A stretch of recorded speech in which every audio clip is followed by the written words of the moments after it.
Hi friends, welcome to Somo Competitive Guidance.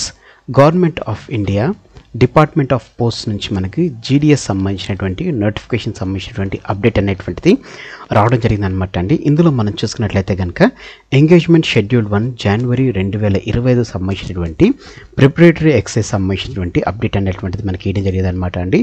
యూజువల్గా మనం చూసుకున్నట్లయితే కనుక పోస్ట్ ఆఫీస్ సంబంధించినటువంటి GDS అనేటువంటిది చూసుకున్నట్లయితే కానీ గ్రామీణ డాక్ సేవకు సంబంధించినటువంటి రెండు షెడ్యూల్స్ అనేటువంటిది రిలీజ్ చేస్తారండి. ఒకటి వచ్చేసి మనకి జనవరిలో రిలీజ్ చేస్తే ఇంకోటి వచ్చేసి మనకి జూలై మంత్లో రిలీజ్ చేస్తారనమాట.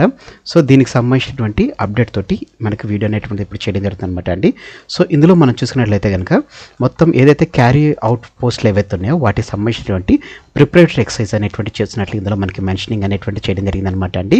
దీనికి సంబంధించినటువంటి డేటా ఎంట్రీ ఫ్రీజింగ్ అని అంటే మొత్తం పోస్టులకు సంబంధించినటువంటి ఏ డివిజన్ కానీ ఎంతమంది ఉన్నారనేటువంటి దాన్ని వేకెన్సీస్ ఫ్రీజింగ్ అనేటువంటిది ఎల్లుండితోటి అంటే 22 రేపటితోటి 22 జనవరి తోటి ఎండ్ అవుతున్నట్లుగా మనకి తెలపడం జరిగిందనమాట అండి. అదే రకంగా ఏదైతే ఇచ్చినటువంటి పోస్ట్స్ ఏవైతే ఉన్నాయో వాటికి సంబంధించినటువంటి రీచెకింగ్ అనేటువంటిది అదే రకంగా అప్రూవల్ బై సర్కిల్స్ సంబంధించినటువంటి అప్రూవల్స్ గురించి దానికి సంబంధించినటువంటి 23-24 తేదీలు అనేటువంటిది ఆ డేట్స్కి రీచెకింగ్కి అదే రకంగా అప్రూవల్కి సంబంధించినటువంటి క్లారిటీ అనేటువంటిది ఇవ్వడం జరిగింది అనమాట అండి. ఆ తర్వాత దీనికి సంబంధించినటువంటి GDS సంబంధించినటువంటి నోటిఫికేషన్ అనేటువంటిది మనకి జనవరి 29న మనకి ఇష్యూ చేస్తున్నట్లు ఇందులో మనకి తెలపడం జరిగింది అనమాట అండి. అంటే రమ్మరమి మనకి బుధవారం రోజు మనకి ఇది నోటిఫికేషన్ అనేటువంటిది విడుదల చేస్తున్నట్లుగా తెలపడం జరిగింది అనమాట అండి. అయితే ఈ పోస్టులు ఏవి ఇంక్లూడ్ అవుతున్నాయని మనం చూసుకున్నట్లయితే కనుక 1/7/2024 నుంచి 31/12/2024 వరకు జరిగినటువంటిది అంటే షెడ్యూల్ 2లో జరిగినటువంటి అంటే 1/7/2024 నుంచి 31/12/2024 వరకు ఉన్నటువంటి ఖాళీ అయినటువంటి వేకెన్సీస్ ఏవైతున్నాయో వాటికి సంబంధించినటువంటి డీటెయిల్స్ అనేటువంటిది ఇందులో మనకి ఇస్తున్నట్లుగా తెలపడం జరిగింది అనమాట అండి.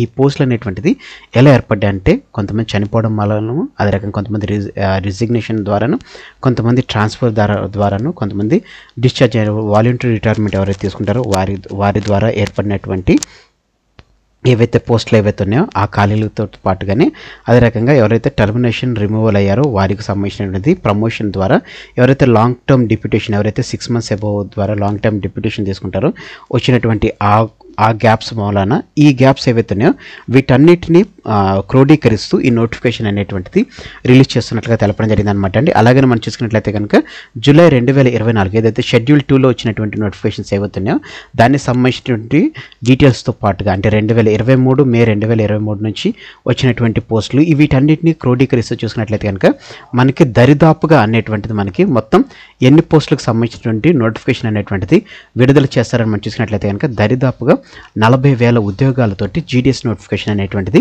విడుదల చేసేటువంటి ఆస్కారం ఉన్నట్లు ఇందులో మనకి తెలపడం జరిగింది అనమాట అండి.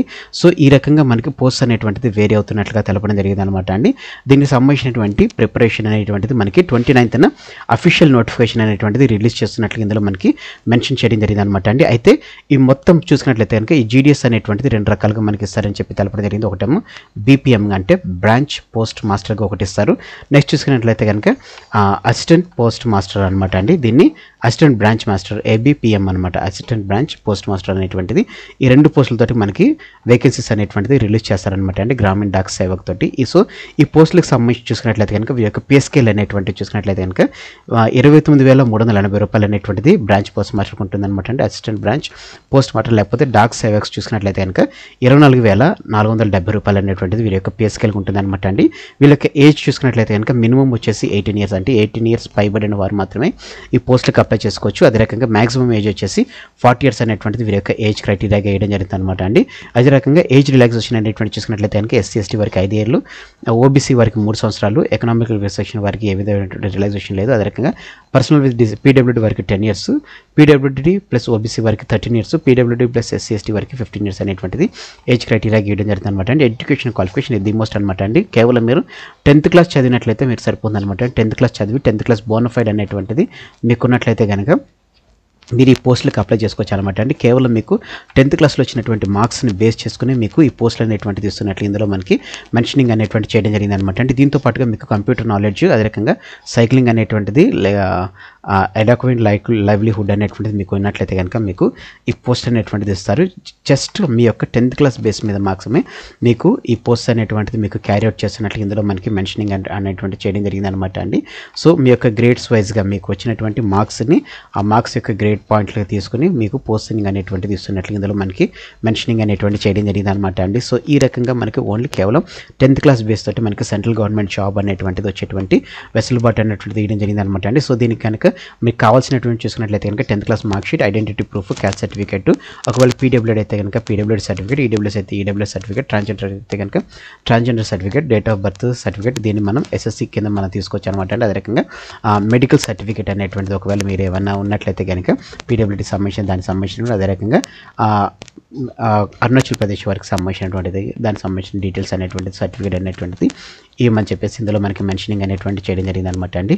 సో ఇప్పుడు మనం ఈ పోస్టులకు సంబంధించినటువంటి చూసుకున్నట్లయితే కనుక వారికి ఎట్లా ఇస్తారంటే ఎవరైతే సెలెక్ట్ అవుతారో సెలెక్ట్ అయినటువంటి వారికి త్రూ ఫోన్ కాల్ ద్వారా మెసేజెస్ అనేటువంటిది ఫార్వర్డ్ చేస్తారని చెప్పేసి మనకి మెన్షనింగ్ అనేటువంటి చేయడం జరిగింది అనమాట అండి. అయితే ఎవరైతే ఈ పోస్టులకు అప్లై చేసుకుంటున్నారో వారు తప్పనిసరిగా